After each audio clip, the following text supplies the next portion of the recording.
Hello BookTube, Sarah here, and welcome back to my channel.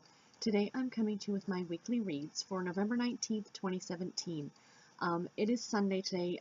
My goal is to actually get these out on Saturday, but yesterday was kind of a write-off. I had some other things I needed to pick up and do because I, of course, as you guys know, I bulk film, so I film all my videos in one day, and I had to wait until I got some of these items for another video I plan on shooting after this. So I kind of held it off to today. So my apologies, but I'm here to do my weekly reads. And it's not like I finished a book anyway yesterday. So this is truly what I finished from last Sunday to Saturday. So I have 5 books to talk about, plus the ones I'm currently reading. But as per usual, what am I drinking? It's not tea. I'm drinking a coffee from McDonald's.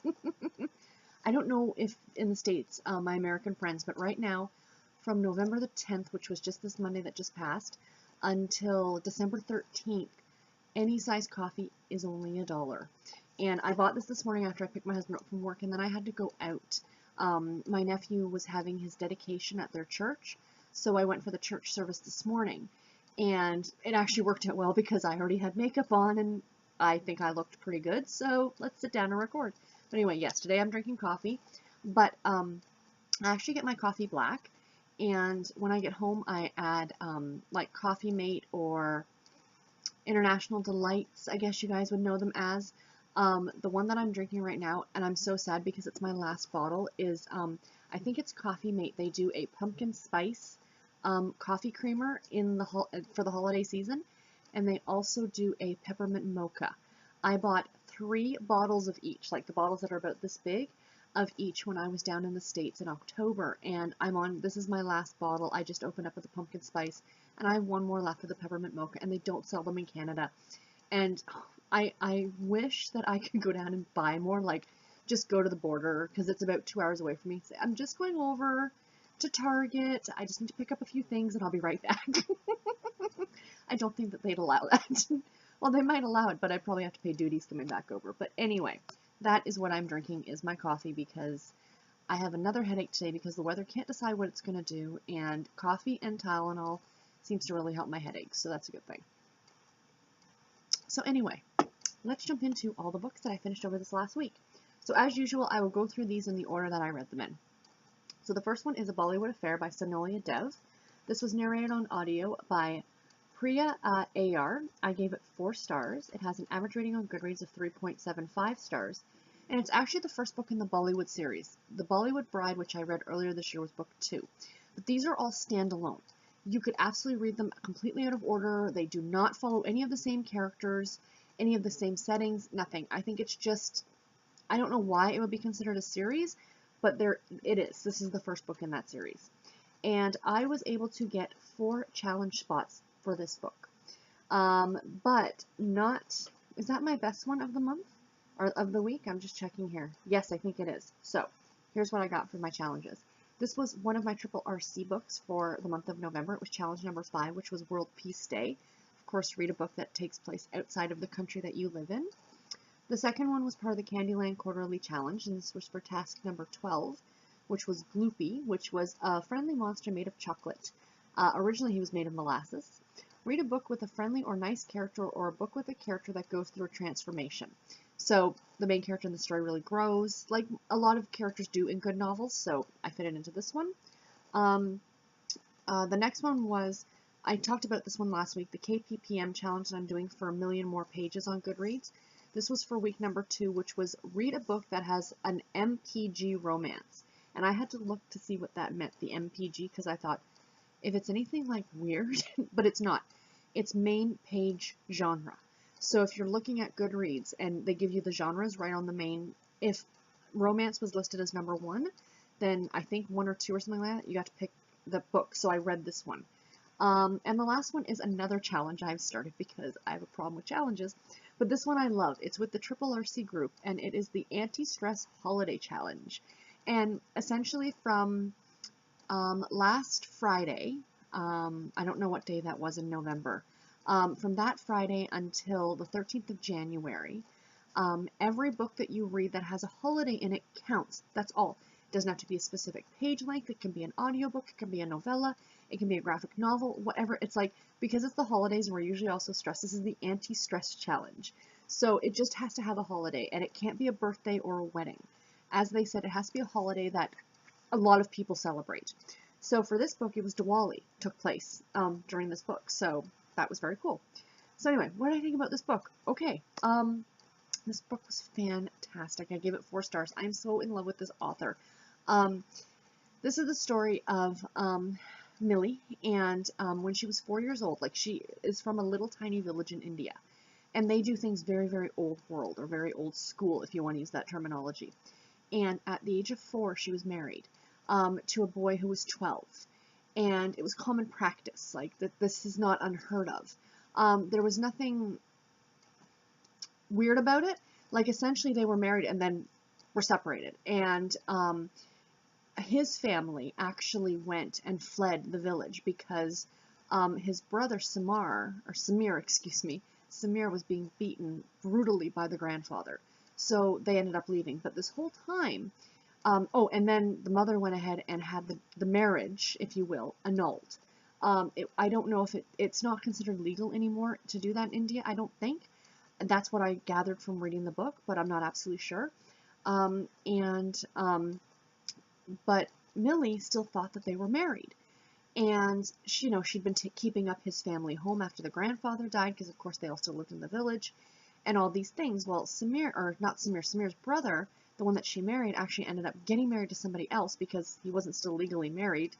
And, it's a whole big backstory thing. It was really interesting. But anyway, they find out, like, the brother, he was part of the army, and he had been in a horrible plane accident, and he almost died. And they were concerned because his wife was pregnant, that they find out now that this girl still thinks that they're married. She never signed the paperwork or whatever it is, and they didn't want her coming after anything that belonged to him. So they send the brother Samir to go and find her, and she's now studying in America, and the story goes from there. And it's actually the relationship between Samir and Millie, and it's adorable. It is so great. It's almost reads, I found in parts, like a romantic comedy, because a lot of kind of wackier things happen to her, and she like has a major fall off of her bike while she's leaving because of this whole other story. She's running away from Samir, and then he ends up having to take care of her, and then of course they fall for each other, and then her friend gets married, so they end up at this wedding, and it's wonderful. There are quite a number of swear words in this book, and I noticed that in her first book too, and I was surprised by that. I don't know why, but I just always felt that culture, it wasn't something that they did very often, but I guess they do. And the narrator on this was fabulous. She did such a good job.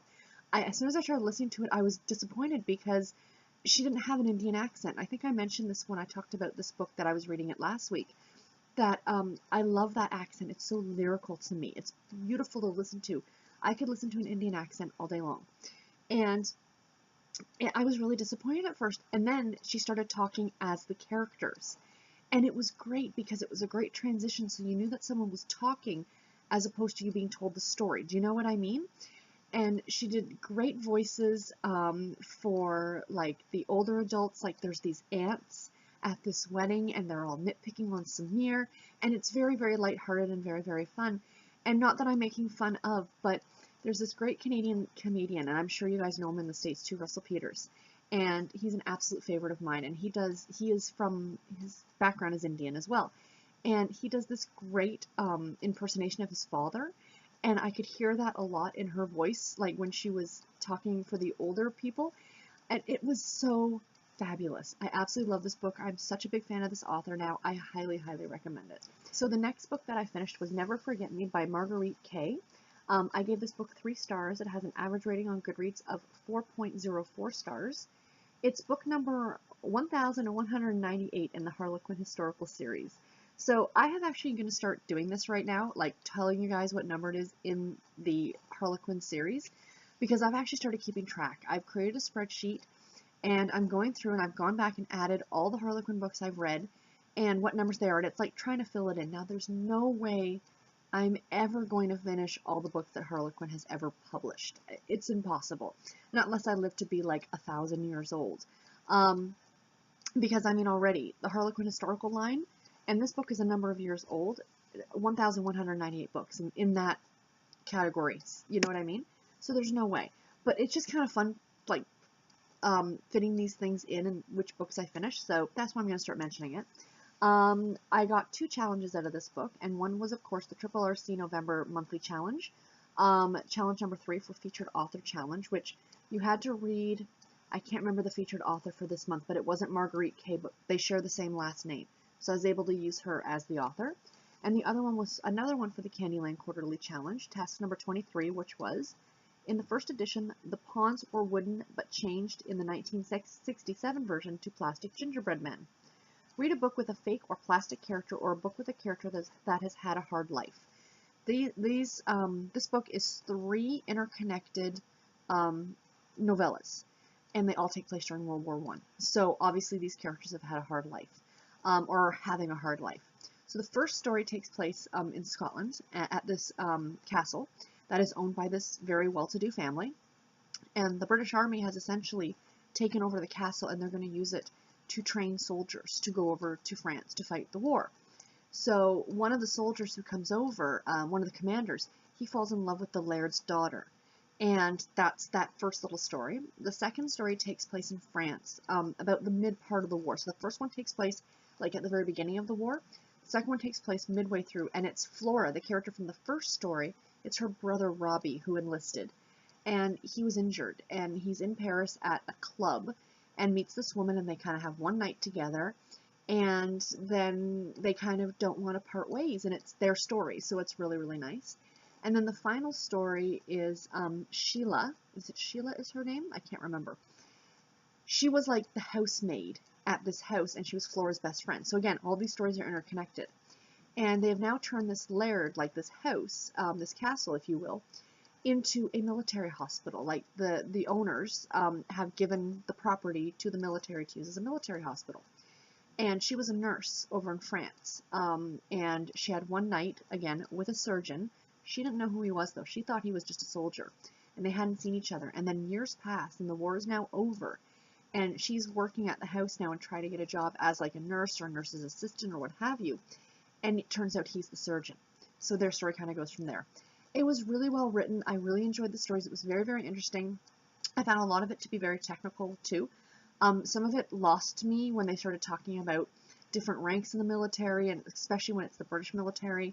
But still, a really, really great story. If you like anything that's World War I highly recommend this book.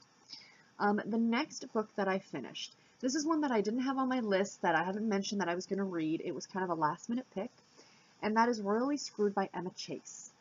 This was narrated on audio by Andy Arnett and Shane East. I gave it 3.5 stars. It has an average rating of 4.09 stars on Goodreads, and it's the first book in the Royalty series. I read this one for the Pass the Parcel challenge, so that's one of the challenges I got, and it's for week number 10, and it was you had to read a book from the list Royalty and Romance, and this one worked. The other one, I got a second challenge for this one too, and that was for the Candyland Quarterly Challenge, and it was task number 5, King Candy, the King of Candyland. He lives in a castle made of sweets. Read a story with a king or any nobility, or a book with a character who thinks that he or she is boss. So obviously this one has nobility. I liked the story, and I wanted to give it a higher rating, but there was one aspect of it, and it was a major aspect that I couldn't let go, and I had to drop the rating down. I was going to give it 4 stars. I was surprised I liked this book as much as I did. I mean, you look at the cover, and obviously this is a very sexy book. There is a lot of sexual content in this book. There's a lot of swearing in this book. It's not for everybody, but I really enjoyed it. I thought it was extremely well written. The characters were fantastic. Essentially what the story is about, it's about a man named Nicholas, and he's the king of a very small country called Westco, which that's one thing that kind of bothered me, and I wrote it in my review, is that it sounds like a manufacturing company. It doesn't sound like a country, but anyway. And he's been told now, because he's the heir to the throne, his grandmother's the queen. His parents died in a car accident, or a plane accident, and he has a younger brother named Henry, not Harry. It very much mirrored the current royal family, in my opinion, and I kept hearing the things that are the same, like Harry and Henry and the older brother who has to marry first because he's their heir to the throne, even though Charles is the next in line for the throne after Queen Elizabeth, but whatever. So anyway, he's been told he has to get married. Enough fooling around. He's kind of been a playboy and all these things, and he's got to like settle down and get married. So he says to his grandmother, "Give me 5 months, and let me enjoy myself." So he heads to New York City, which is where oh my gosh, it's gonna totally, I cannot remember her name now. The main character, Olivia. Olivia lives, and she runs this bakery, and it's like going under. They don't have any money. Her mother died when she was young. And he walks into the bakery and he's completely drunk. But he's gone over to America to search for his younger brother, who is kind of sowing his wild oats. And he's been in Vegas and he's been here and there. So the older brother, Nicholas, is trying to track him down. So he ends up in this coffee shop. It's a snowy winter's night, and there's nobody else on the street, so he can walk around freely because he is well known. He is a celebrity. The world knows who he is essentially, except for Olivia, who's been living under a rock. And he offers her like $20,000 to sleep with him. He's drunk. She throws a pie in his face. So right at the beginning, I love this book. What really bothered me is that I didn't feel like their relationship got any further than the bedroom. Every time he thought about her, like when he went back to Westco and she was in New York and all these things happened, all he could think about was the sex. It wasn't, oh, I really enjoyed spending time with her. At least I didn't get that perception from the book. And it really did bother me. There's got to be more to a relationship than just that. So, I mean, I liked it. I loved the writing and all those things. It was a really, really great Cinderella story. And it had kind of a twist at the end that I wasn't expecting. I know I normally don't like saying that. But not twist as in, oh, it was secretly, blah, blah, blah. But no, I was expecting in my head for it to go one way, and it completely veered off course and went another way. And I liked it. I was happy with that. I am going to go on and read the next book in the series, which is Henry's story. Because, like I said, I like the writing, I like the characters. And, yeah, so I'm looking forward to that one. The next book that I finished was Claudia and the Bad Joke by Anna Martin. I gave this book 3 stars. It has an average rating on Goodreads of 3.58 stars. And it's book number 19 in the Babysitter's Club. I don't do these for challenges. But I enjoyed this one. And I think this is one, there's a bunch of them I'm getting to now that I've only ever read once. Like, I only read it during the first time I read through the series. And in this one, Claudia is babysitting a little practical joker, and she ends up breaking her leg. It was an accident, and it could have happened to anybody. But the story follows the babysitters trying to get back at this little girl, essentially, and, holding a, joke war, essentially. Nothing mean and vicious, but, a rubber snake, or a dribble cup, or, squirting a flower with water. You guys know what I mean. Nothing malicious. Claudia broke her leg by sitting on a swing that one of the things that were holding it on wasn't proper, and it broke, and she fell and broke her leg. So, again, it wasn't the little girl's fault. It's just the little girl knew that the swing was broken and just thought Claudia would maybe fall on her behind and everything would be fine. But anyway, and then, of course, Claudia debates on continuing on with the Babysitter's Club, because what if she's broken her arm and she's into art? And it was a cute little story. I enjoyed it. I'm liking reading through these. And the very last book that I finished was Texas Mom by Roz Denny Fox. I gave this book 3.5 stars. It has an average rating on Goodreads of 3.95 stars. Excuse me. And it's book number 1531 in the Harlequin American Romance series. I'm telling you, I will never get through them all, and I don't care. It just means that there'll always be something for me to read. I got 2 challenges out of this one. The Triple RC November challenge for challenge number 7, which was Universal Children's Day, child on the cover. And the other one was another Candyland Quarterly Challenge for number 14. This was Gingerbread Plum Trees, where Plumby sits eating plums from his gingerbread trees. Read a book that has a scene in the woods or at a park or trees on the cover. There are clearly trees on the cover. It fits the category. This one was really interesting. I really did enjoy it. 3.5 stars. 3 stars, 3.5 stars. Those are good average ratings from me. I mean, those are not, bad ratings. And Roz Denny Fox is a great author. So this whole story takes place, Delaney is the mom and Dario is the father of this little boy named Nick. Nick has leukemia. And Dario and Delaney kind of spent one summer together and then literally spent one night together.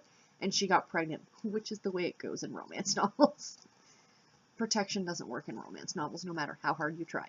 But she ends up pregnant. Well, of course, he ends up leaving because she finds out later that her father kicked him out when he found out that they were having a relationship. and she thought he just left her and didn't want anything to do with her anymore. So anyway, 5 years go by. Nicholas has leukemia for the second time, and he now needs a bone marrow transplant. Well, she doesn't meet any of the markers to donate to her son. So she figures, I've got to try and get in touch with the father. So she heads to Argentina, where he's from, and obviously he's Latino, and you know, things go from there.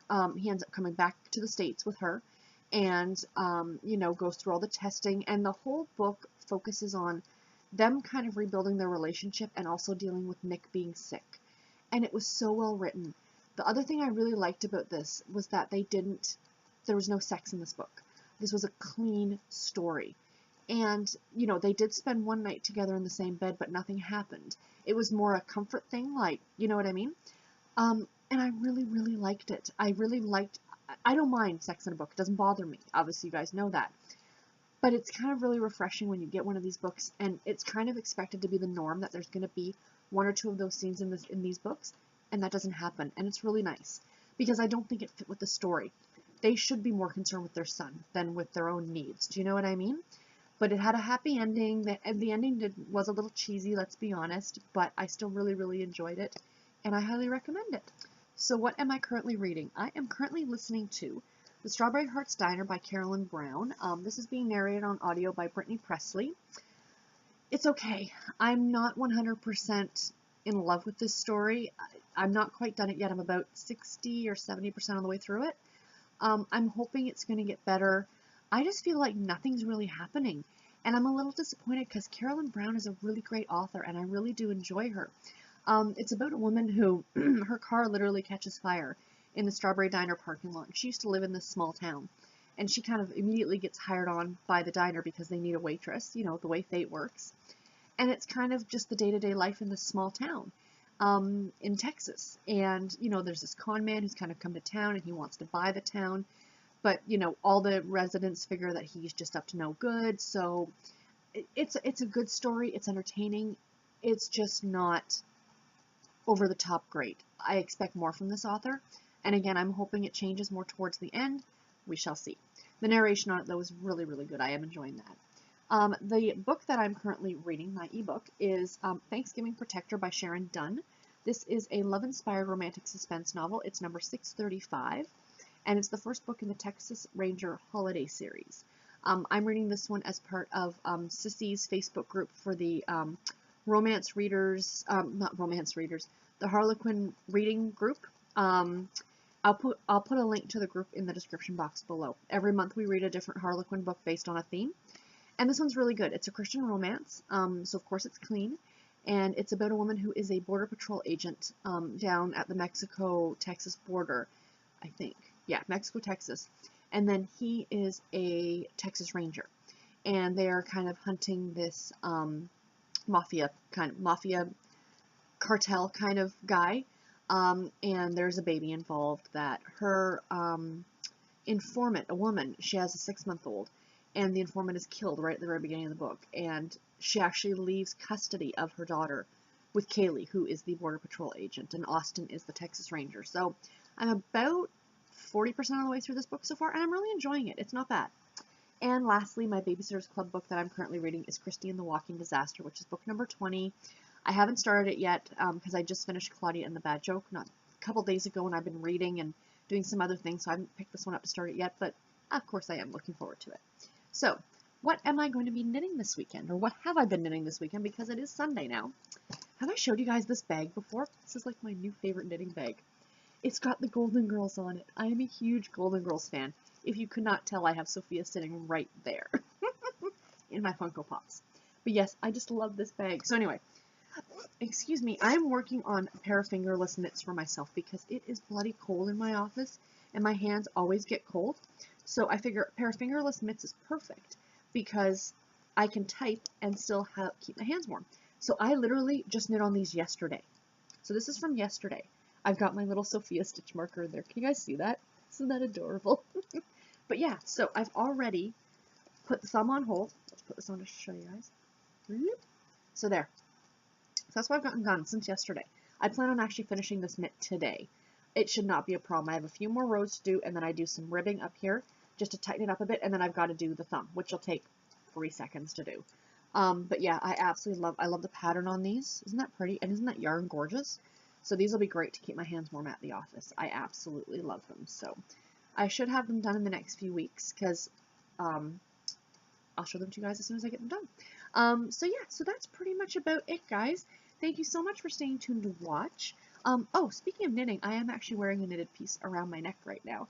This is my For the Love of Rainbow shawl. I think I've showed this to you guys before. If I haven't, let me know in the comments, and next time I'll just kind of hold it up and show it to you guys. But I wore this today because I'm essentially wearing all black. Black dress pants, black shirt. And I'm like, I wanted to pop a color. So, you know, for the church service and all. So anyway, guys, that is it. This video is probably going to be horribly long.